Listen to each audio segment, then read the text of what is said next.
And interestingly enough, it is in the synoptic gospel of Matthew and Mark that the story is told. In Matthew, it's in chapter 9. And Matthew, Mark, since Mark follows Matthew, let's read Matthew first. Chapter 9, he entered the ship, passed over, and came into his own city, which is Capernaum. And behold, they brought to him a man sick of the palsy, lying on a bed.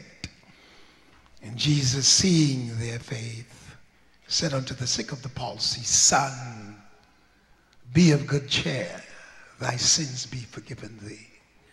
Now notice he didn't say seeing his faith, but seeing their faith, which means whoever was carrying him with similar faith. That means you got to have people around you who have some kind of faith when they're dealing with you, particularly if they're carrying you. Now, if we're going to get healed and you don't believe he'll heal me, then you'll stop by the wayside, because I can't get over there myself. I need you to get over there, but I don't need you coming over there doubting. I need you believing too. And behold, certain of the scribes said within themselves, the man blasphemeth. Jesus, knowing their thoughts, wherefore think ye evil in your hearts? For whether is easier to say, thy sins be forgiven thee, or to say, arise and walk? But that ye may know that the Son of God hath power on earth to forgive sins. Then saith he to the sick of the palsy, arise, take up thy bed, and go into thine house. And he arose and departed to his house. Now in Mark chapter 2, he is a little bit more detailed. And again he entered into Capernaum after some days, and it was noised that he was in the house. Interestingly enough, that somebody followed him enough to know where he was and spread it around. It was a noise. It's interesting that in any field you're a part of, somebody should recognize you within the concept of that field. You shouldn't go unnoticed. Tell your neighbor, I'm too gifted to go unnoticed. Now the question is, what is your gift? Now that's a whole nother. And straightway many were gathered together, in so much that there was no room to receive them, no, not so much as about the door. And he preached the word unto them, and they come unto him, bringing one sick of the palsy, which was born of 4. And when they could not come nigh unto him for the press, they uncovered the roof where he was. When they had broken it up, they let down the bed wherein the sick of the palsy lay. When Jesus saw their faith, he said unto the sick of the palsy, Son, thy sins be forgiven thee. But there were certain of the scribes sitting there and reasoning in their hearts, now why did you go to the meeting? It's really sad that the most negative folk that go to the meeting, they get seats.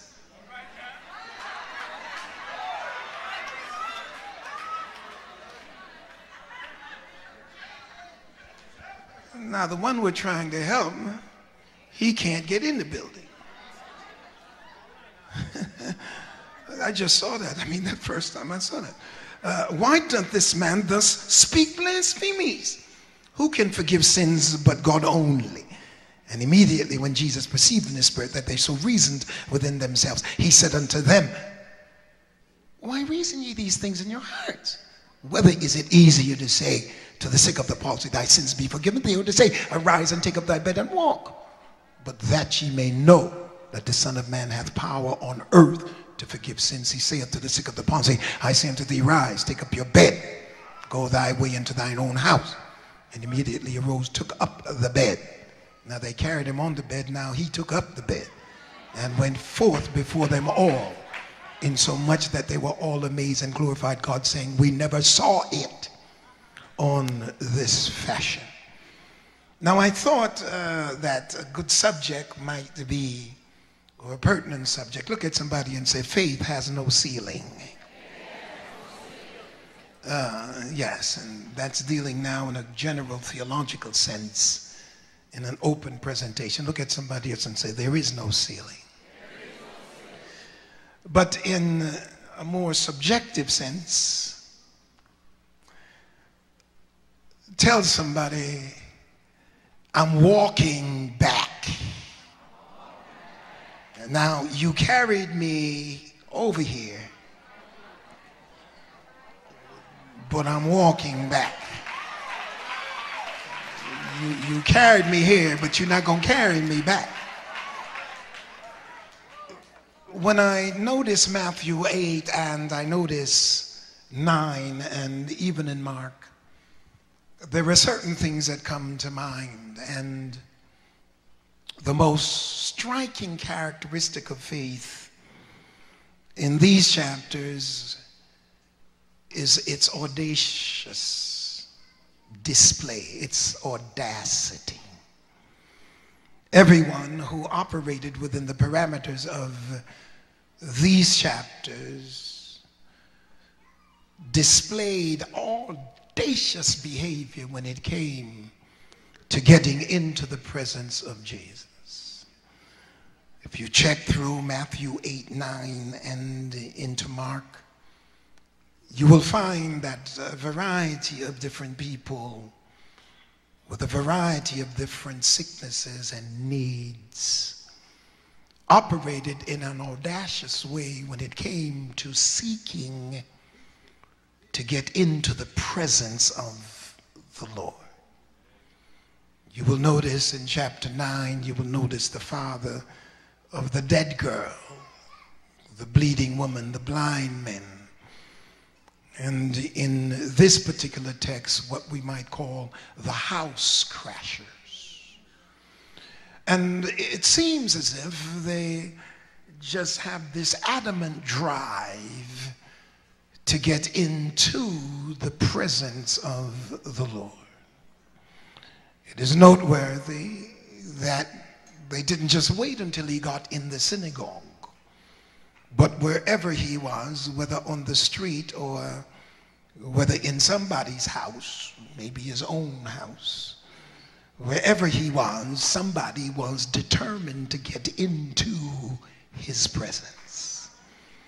I will suggest to you that if you're waiting to get into his presence at a 7 a.m. service or an 8 a.m. service or an 11 o'clock service and then at 6 and wait till Wednesday at Bible class, then I think that most of your life will be without his presence.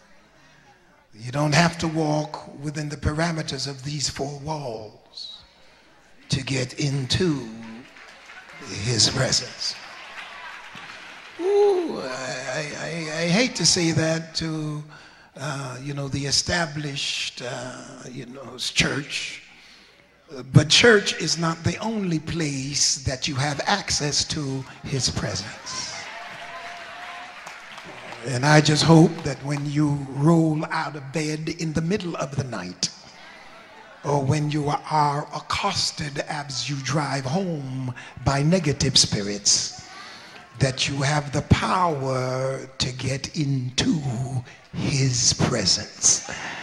The texts and the context just show us that all determined to get into the presence, and they didn't really care what other people thought, because the leper had no right to be in public, and the bleeding woman had no right to be in public.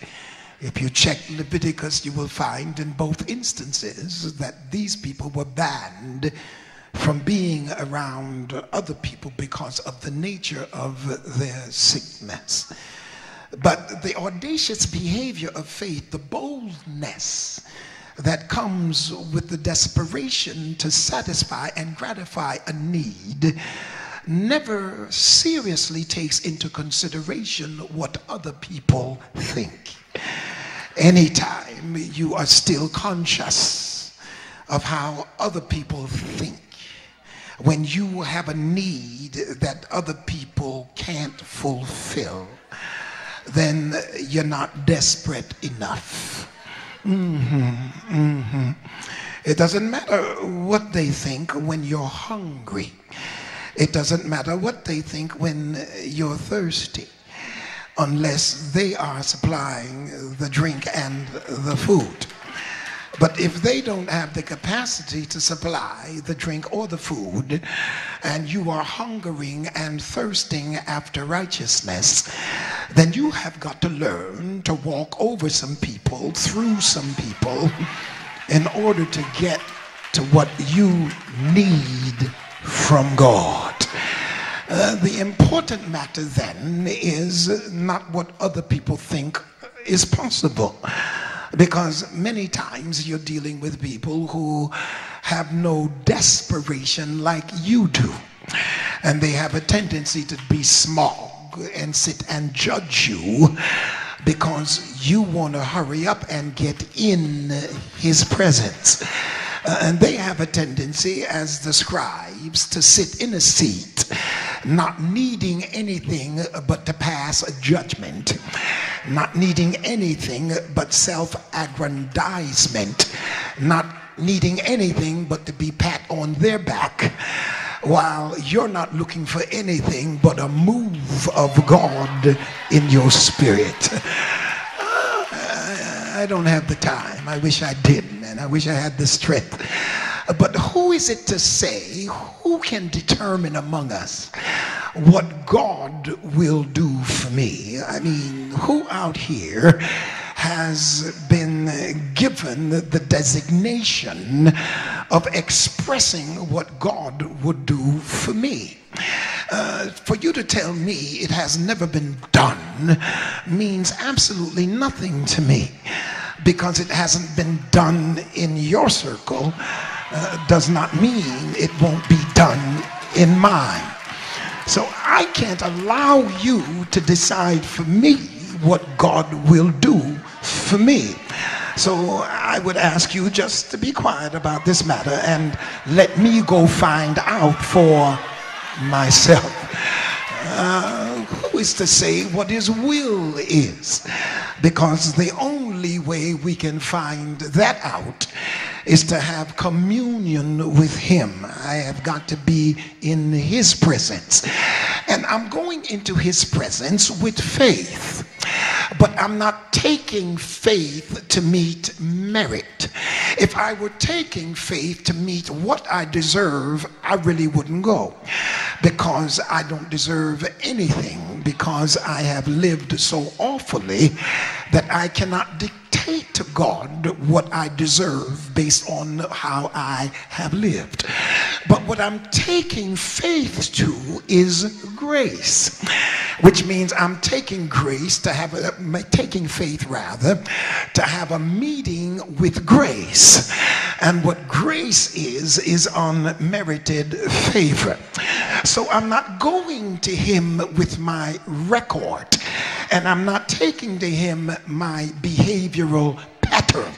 I'm not going to him with my meritorious works, because I have absolutely none. But what I'm going to him for is, I'm bringing you faith, and I want my faith to meet your grace, which means I'm not coming here to meet wages. I'm coming here to get something that's not fair, and that is favor. I want my faith to meet favor. I think I can make that leap, and that is, I'm coming believing that nothing in my life will stop you from blessing me. I don't have the time, but when I consider the fact that the man who was 38 years sick, and when Jesus found him by the pool of Bethsaida, and Bethesda. And when Jesus found him there, I remember him saying, "Wilt thou be made whole?" But at the end of this course, he said, "Go thy way and sin no more," as if to suggest that something he did brought on the sickness. However, in spite of whatever he did that brought on the sickness, he still healed his body, which means that he is not going to hold his healing. He's not going to hold his blessings because of something we did. Because if he were going to hold his blessings because of something we did, then none of us would ever receive a blessing from the Lord. I have to dwell here for a minute. You see, it's an interesting dynamic that the people around you have a tendency not to forgive you of things in your past and hold it against you when you've never sinned against one of them. The one who we sin against is willing and able and quickly to forget the things we have done in order to bless us in our desperation and take us to a level that pleases him.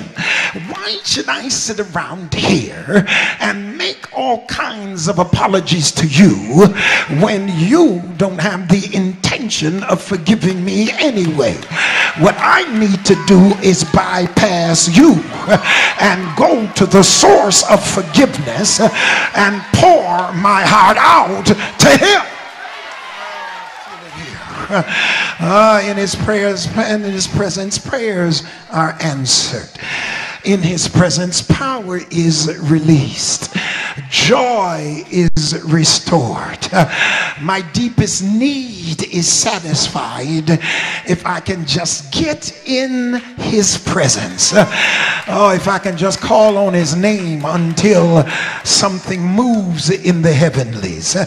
Now this is gospel. Yeah, this is gospel. Gospel is faith. Gospel faith now rather is a prayer. And prayer redefined is simply faith bringing need to God. Why do you pray if you have no need? And I'm finding out, as one writer said, that need, a real life problem. I think it's Paul Tillich that says that need is not faith, does not operate in abstract. You have to have a need. And for those of us who think we have no needs, we're sitting in the building and somehow we got a seat and we're judging everything and everybody because we feel like we're all that much. Can I preach like I feel it? There are members in this church who are in the limelight. They're always on TV. So whenever anything happens in their life, the cameras are there and somebody brings it up and puts it in the national light. But we have some members who don't have the TV in their face and they do the same things. Now those who do the same things without the lights sit around in the church and make judgments of those who are in the lights. But the Lord doesn't have a difference between those who are in the lights and those who are not in the lights. He's only concerned about who will come out of the light or who will come out of the darkness looking for him. And if you come out looking for him, he'll shut everybody's mouth and give you the blessing that you came came to get. Oh, I feel like shouting here. Just touch somebody real gently and tell them, you can't stop my blessing. Say what you want about your theology. This man blasphemeth. Who are you to say what he did? He's got the power to forgive sins. And if he's got that kind of power, he is God himself. I feel it here. I'm not going to keep you too much longer. Bruner says this, and I quote, he says, this does not mean that we cannot come to Jesus unless we are hurting. But it does mean that we do not have to feel over problems are obstacles to prayer. We don't feel that our problems are obstacles to prayer. We can come with all of our problems. You see, many times it just messes with our minds because people have made us feel as you've got to be guiltless in order to come to the Lord, and that the only way you can get something from him is if you're totally and completely right. But I'm looking here at folk who didn't go to church because the leper couldn't and shouldn't be in anybody's company. The centurion was not allowed in the synagogue, and the bleeding woman shouldn't be anywhere close to church people.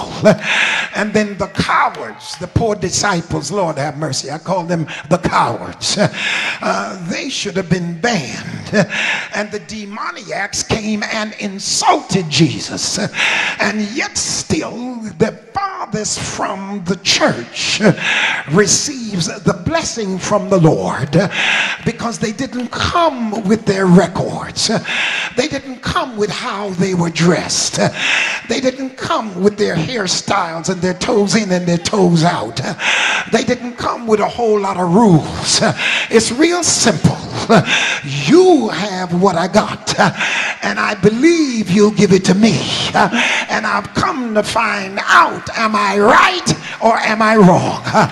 That's why the leper said to Jesus, if thou wilt, thou canst make me whole. I feel like preaching, Pat. I'm almost there. Give somebody a high five and say, neighbor, I'm not leaving without mine.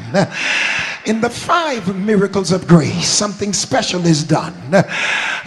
Dale Bruner, Professor Dale Bruner, he grades the faith, and that's the 5 miracles of faith. He says the leper's faith is an A, because first of all, it's personal, it's modest, and yet still it's confident. Because he says, if you want to, you can make me whole. He judges the despicableness, if that's such a word, of his condition, and he simply says that because of the adversity of his condition and because he's not allowed into the public, he can come to Jesus with confidence, yet he's modest, because he's saying, if thou wilt, thou canst. If you don't do it, I'm still convinced that you can. I'm just hoping that you will. So he gives his faith an A. The centurion's faith, he gives it a B, because even though it is excellent faith, he does not have the despicable circumstance of being a leper. He is a man of power. He says to one man, go here, another go there, and everybody follows him. He is a man of power. He does not have the pain as the leper. He does not have the ostracism as the leper, because even though he's Gentile, he's a powerful Gentile, and you have to give him respect. So they gave his faith a B. When it comes to Peter's mother, or Peter's mother-in-law rather, it does not say whether hers was excellent or whether it was negligible. So because it's neither good nor bad, he gives that faith a C. Now the disciples have had to fail. Oh yes, O ye of little faith. And they're accused of cowardice, yet witnessing all of his works. Now please explain to me, why should the disciples have a failing grade when there in the middle of all of the display of his magnificent power. If anybody should believe that he could deliver, it certainly should be the folk that are around him all the time. I am convinced that church people become so smug that they get so caught up in the ceremonial piety of ritual worship that they forget the basics that got them in here in the first place. Forget your seniority in the city of Refuge. Well, I've been there for 20 years and ain't got nothing out of it yet. But somebody can come off the street burdened down with the trials of the world and walk out of here not talking about other people but talking about the goodness of Jesus. I better behave. I'm acting like I'm 45. The disciples' faith is a low grade, so he calls it a D. Now the demonics rather, not the Genesaraks, but the demonics, they insulted him and they approached him with abuse, and their spirit was hostile against him. So we'll give their faith an F. But consider whether it's grade A1 faith, because he praised faith. He praised the bearer of faith. He measured faith. He rebuked the cowards and he kept silent. He ignored the insult, but whatever condition it was, he still delivered the healing. I just come to tell you, just come. Don't let anybody tell you how to come. Just come. If you're angry, come. If you're depressed, come. If you're desperate, come. If you're sad, come. Just come. Who is to say what he'll do if you show up? I feel the Holy Ghost. Give somebody a high five and say, if you can't come by yourself, we'll carry you. But if I carry you, you better be ready to walk back, because I'm not carrying you for a blessing and carrying you back home. Oh, I feel like preaching. I feel the whole. Y'all sit down. I'm the only one working. It's important to understand that this is gospel. And what it shows me now is that your faith is not the star. Because if your faith was the star, it would have to be on a certain star level. He is the star, which means it doesn't matter what level of faith you have. He is the star. So all he's saying to you is just drag your little self over here and let me do the miraculous wonder, so that when you walk out of here, we're not praising your faith, we're praising the source of your faith. Because if you didn't hear about me and you didn't trust in me, you couldn't get the healing anyway. So God is the one who stimulated you to trust in Jesus, which means he stimulated your faith to place your faith in the God who would deliver what your faith is requesting. So you didn't have faith independent of God giving you faith. So you can't say my faith. He can say your faith, because he gave you the idiosyncratic faith to get you what he wanted to give you in the first place. And he must have wanted to give it to you, because when you didn't measure up with the faith, he still gave it to you. I feel here. That's why he says faith as a grain of mustard seed. Oh God, can I preach just a minute? That's why you got to walk away from legalistic preaching. And I'm convinced that most faith preachers are looking for some money. Y'all excuse me, I ain't gonna get too crazy, but the truth is still the truth. Most faith preachers are selling faith so that they themselves can justify the way they live. That's why everybody's trying to get everybody else's faith. But your faith is idiosyncratic to you. It's like a fingerprint. You can't take my fingerprint and get your blessings. You've got to have your own fingerprint. So we have books out, 7 ways to get a blessing from God. And somebody's going to tell you 7 ways to get a blessing from God, and all of us buy the book. Now that's their conceptualization of how God operated in their life. That does not mean he's going to operate the same way in your life, because faith is as idiosyncratic as a retina scan. When God looks at you, he looks at what you bring to the table, and you can't superimpose what somebody else brings to the table, because he's looking through all of the nebulous clouds and he's looking at the reality of who you are. Creflo Dollar's faith can't work for me. He can write money cometh on his check, but that don't mean I have to write money cometh on mine.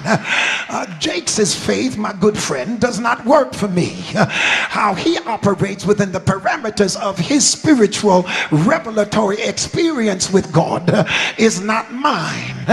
He and I are 2 different creatures, and yet still God works for him in the way he believes God, and God works for me in the way I believe God.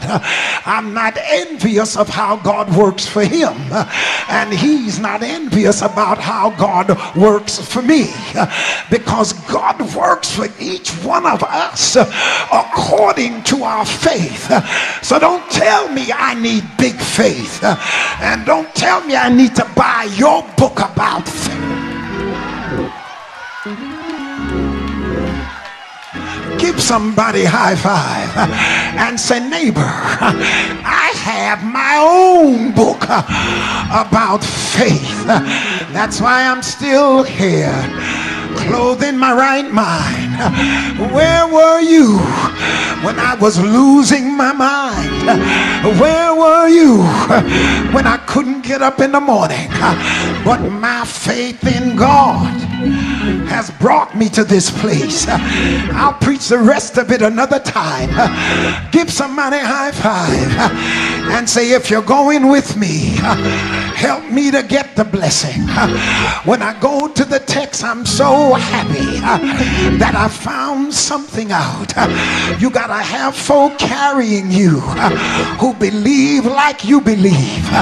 We're on the way to Jesus, and I'm carrying you for your sake. I'm all right, but I want you to be blessed. Shake somebody's hand and say, neighbor, I'm not going to feel good until you get your blessing, because if you're a friend of mine, I want you to be blessed like I am blessed. I don't want to be the only one blessed in this family, but if I can walk, I want you to walk. If I got money, I want you to have money. If I'm healthy, I want you to be healthy. If I'm strong, I want you to be strong. So where do we have to go? I'll carry you. Give somebody a high five. Say, I'll pray for you. I'll believe for you. I'll hold out for you. I'll lift you up. I'll encourage you. But we're going to Jesus. I feel like preaching. It's interesting that they couldn't get in the house because of folk that don't believe. There is always somebody in your way to your blessing, and you can't stay outside and give up and walk away. The devil is a liar.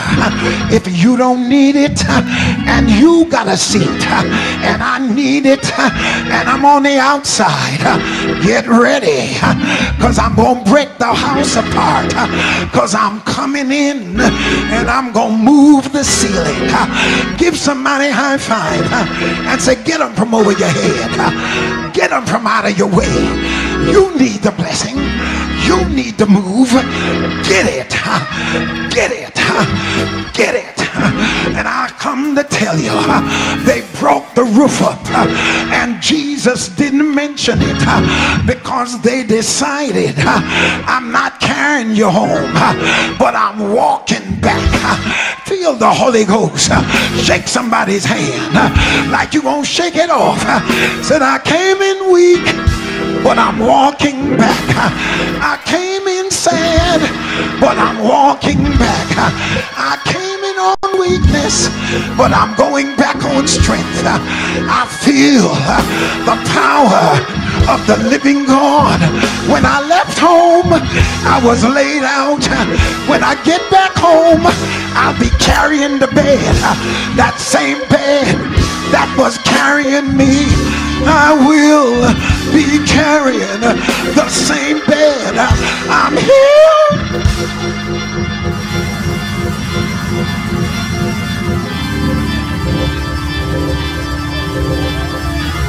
Give somebody a high five for the last time. Said, when you left me, I was crippled, but now I'm whole. Oh.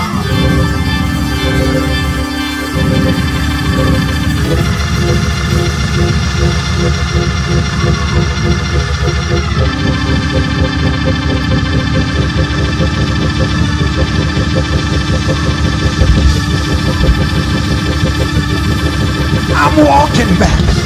Touch 3 people and say, neighbor, neighbor, neighbor, neighbor, I'm walking back. I'm walking back. I got my joy back. I got my peace back.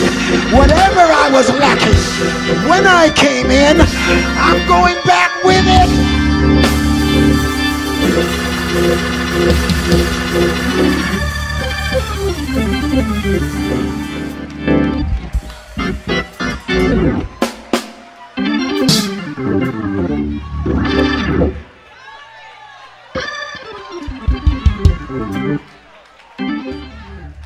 I'm closing. I'm closing one time. I don't have the strength to close 2 or 3 times. I didn't intend to come in here and leave the way I came. And that's why this message is a follow-up to last week's message of what are you looking for? What are you looking for? And put them in a trilogy, because I'm going with one more next week. That is another step from this one. What are you looking for? If you're not looking for much, when you can't get in the building, you would disappointingly say, take me back. But when you're looking for something, and let me tell you something, when you're looking for it and you know you got it cornered,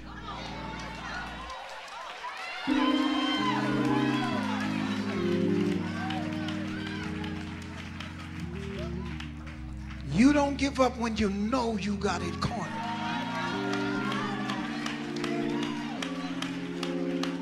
Find a way to get me in that house. Find a way. I'm closing on this note. And as I was studying this, I discovered something. That the place of desperation and intensity to succeed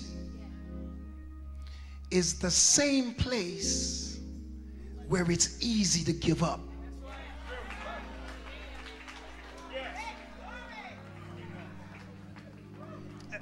I want you to see that there is a place in your life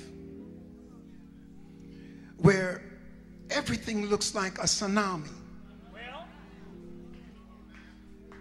and you just look at the horrendous cataclysmic extirpation of the problem, and you say, man, I might as well surrender, and throw your hands up.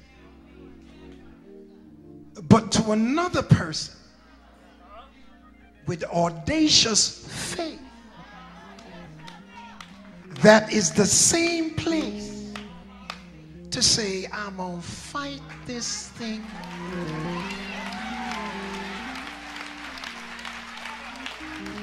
until I get the victory. It's the same place where your back's against the wall and you could surrender. But oh, what a difference when your back is against the wall and you come out fighting. Because I'm not going back on this bed. Give somebody a high five and say, I'll carry you, but I'm only going to carry you one way. Just one way. Somebody in this building, God's calling you now, and he's saying, come on, because I want you to walk back. Come on, meet this young man.